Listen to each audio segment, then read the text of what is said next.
Is Islam prophesied in the Bible? And who will eventually wind up in control of Mecca and Medina? Welcome to SkyWatch TV for Monday, April 11th, 2016. I'm Derek Gilbert. A special broadcast today as we have with us one of the featured speakers from the Rocky Mountain International Prophecy Conference, the author of numerous books, featured in numerous DVD teachings, and always in demand as a teacher and speaker.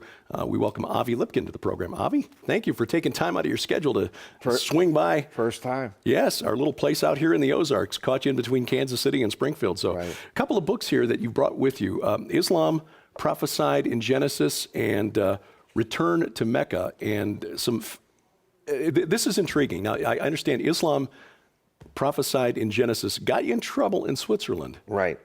Now, Well, what happened was that, I've been speaking in churches 26 years. So not only do I speak, I actually attend, and I listen to the preachings of the pastors. And I hear things that most Jewish people never hear.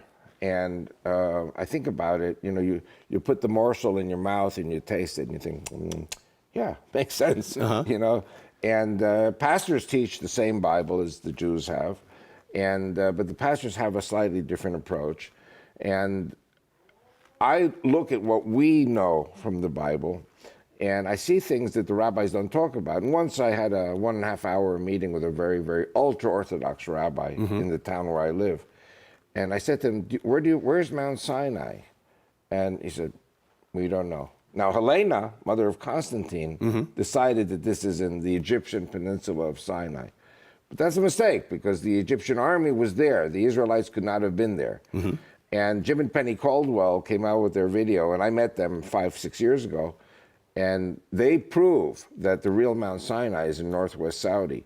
So I started thinking about it. I started checking into the Torah, and I found words that the rabbis completely overlook.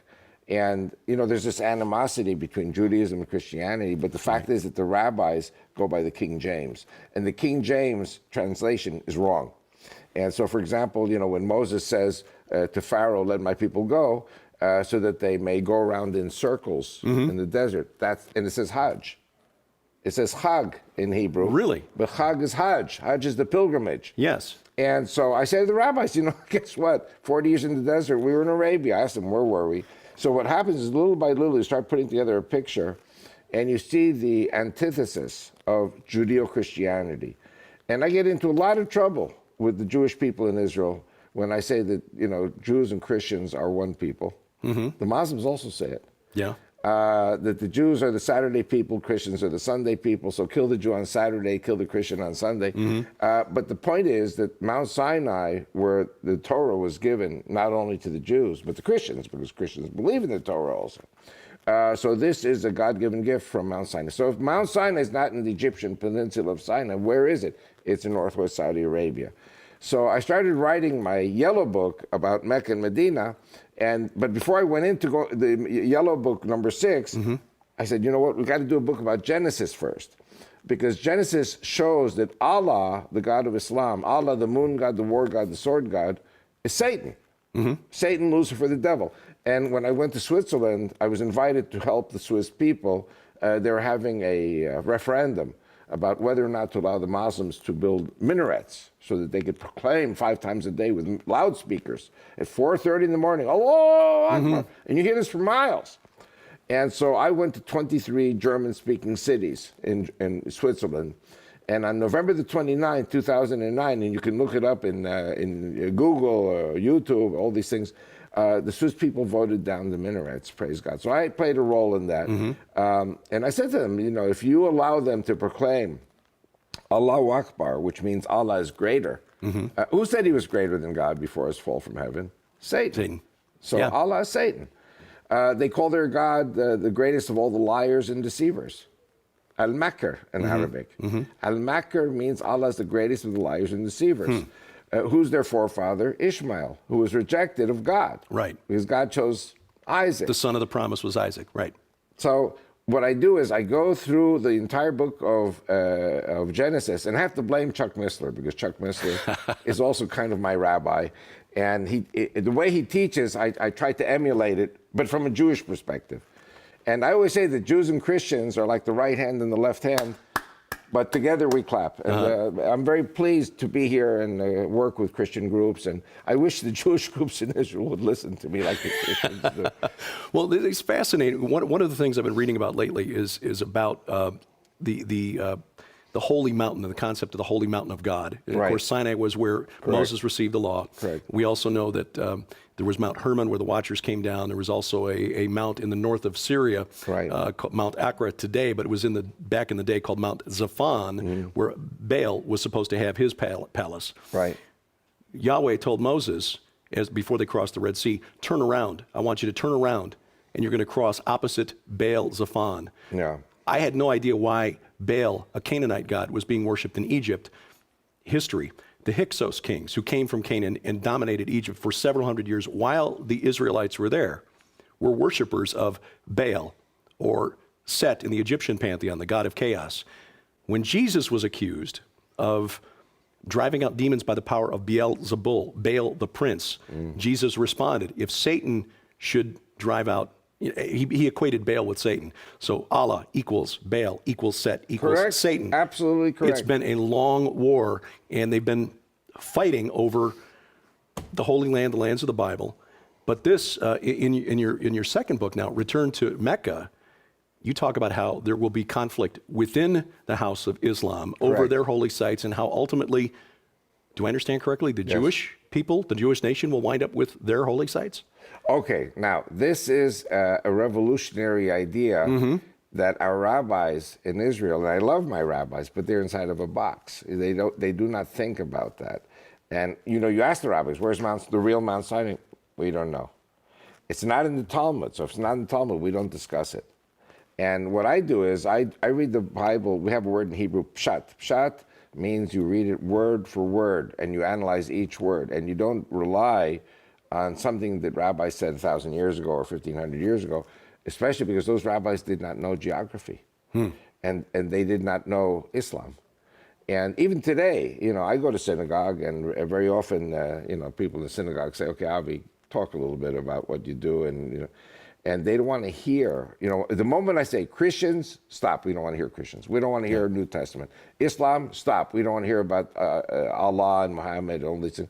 I said, but guys, you gotta know all the different cultures. You gotta know them, because the Christians are our brothers and sisters and our allies, and the Muslims they're good people, but they're the enemy, because their God wants to kill the Jews on Saturday and Christians on Sunday. So, how could that be God? I learned from the Christians something Jews don't even know, which is Zechariah 2, verse 12.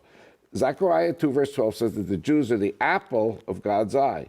And anyone who touches the Jews touches the apple of God's eye. You don't want to touch the apple of God's eye, because you'll pay for it.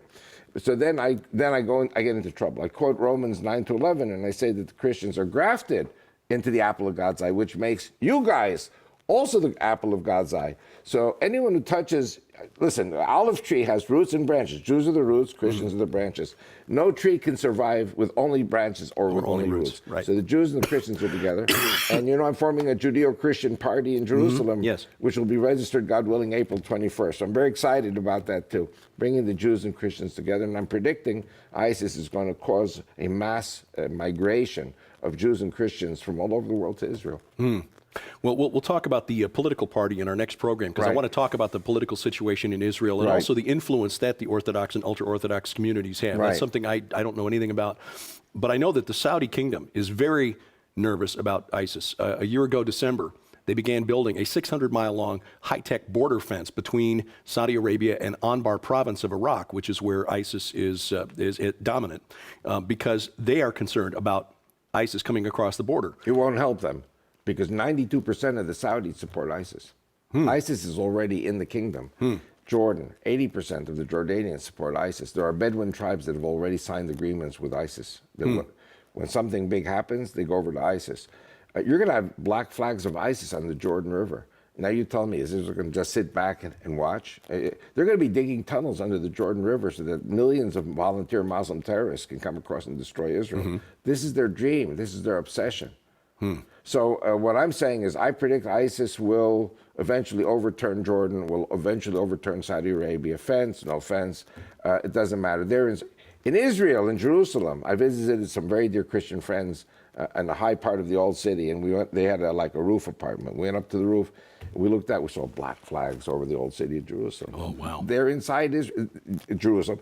They're also in the Galilee, which is not Palestinian territories. They're just regular Israeli Muslims. They're ISIS.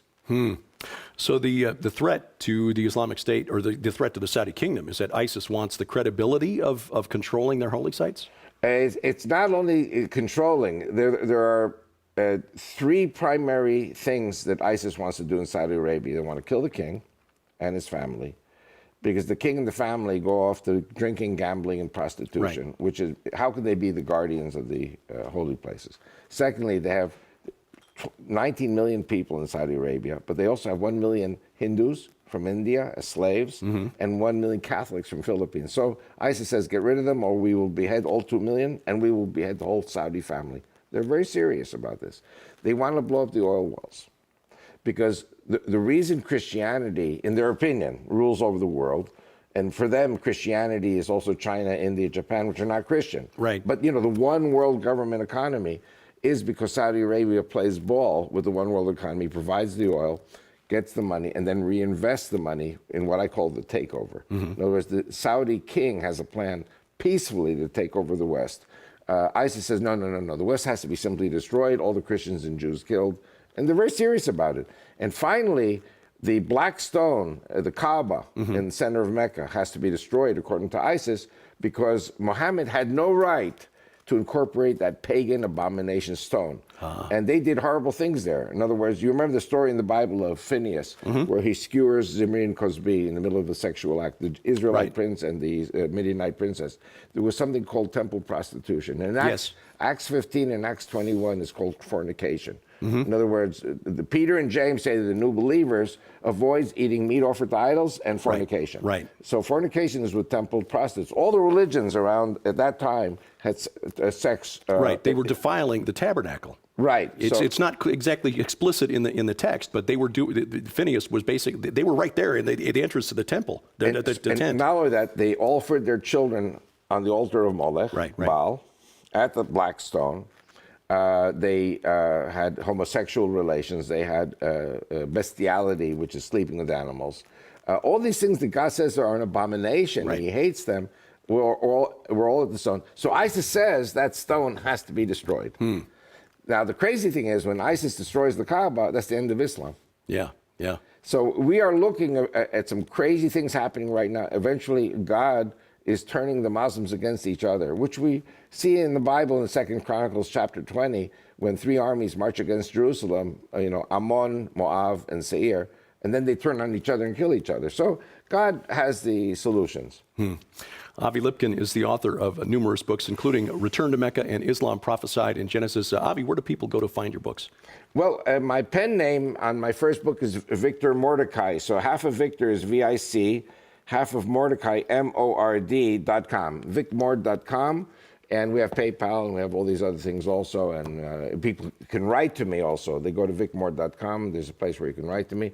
And my email is vicmord2001 at Yahoo. And I usually answer pretty quickly when people write to me. All right. We'll continue our conversation tomorrow about the political situation in Israel. This week on SkyWatch TV, we discuss what might be coming to the United States and how prepared, or rather how unprepared, we are for an emergency. Gary Haven, the writer and producer of the new film Amerigeddon the Movie, is our guest on SkyWatch TV. You can see that today on the Victory Television Network in Arkansas and around Memphis. Tomorrow, a number of places, including Coast to Coast on the Christian Television Network. Again, Wednesday on the Cornerstone Network, and this coming Saturday on the Victory Television Network and the Christian Television Network. You'll find a complete listing of dates and times where you can see SkyWatch TV at skywatchtv.com. Just look in the top menu bar there for the channel listing. Of course, Avi is one of the speakers of the Rocky Mountain International Prophecy Conference coming up in July. It is sold out, but you can still bring it into your home via the live stream. There are 3 options available to find out the packages and the cost. And to sign up, log on to the website of our friends at Prophecy Watchers. That's prophecywatchers.com. Your comments or questions for me, please send those to dgilbert@skywatchtv.com, and we thank you for watching. As we keep watch, I'm Derek Gilbert, and this is SkyWatch TV. Most American families are just 72 hours away from disaster. Here at SkyWatch TV, we hope we can help avoid that.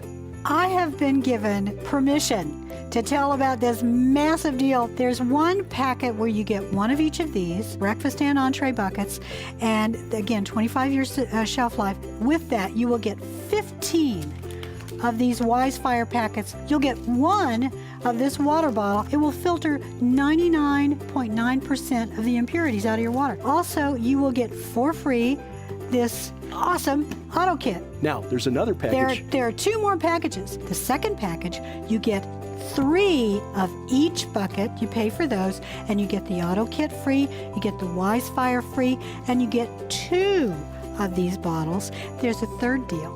You won't believe this one. You get 6 of each of these. You get the auto kit free, you get the Wise Fire free, you get 2 bottles. Guess what else? You get the Mac Daddy Ooh.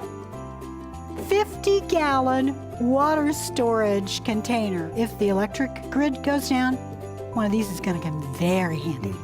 3 packages for preparedness, one that feeds a family of 6 for a month, one that feeds a family of 6 for 3 months, and one that feeds a family of 6 for half a year, and of course that includes the 50-gallon water tank. You'll find all of those deals online, the Wise Food Preparedness Specials at SkyWatchTVstore.com.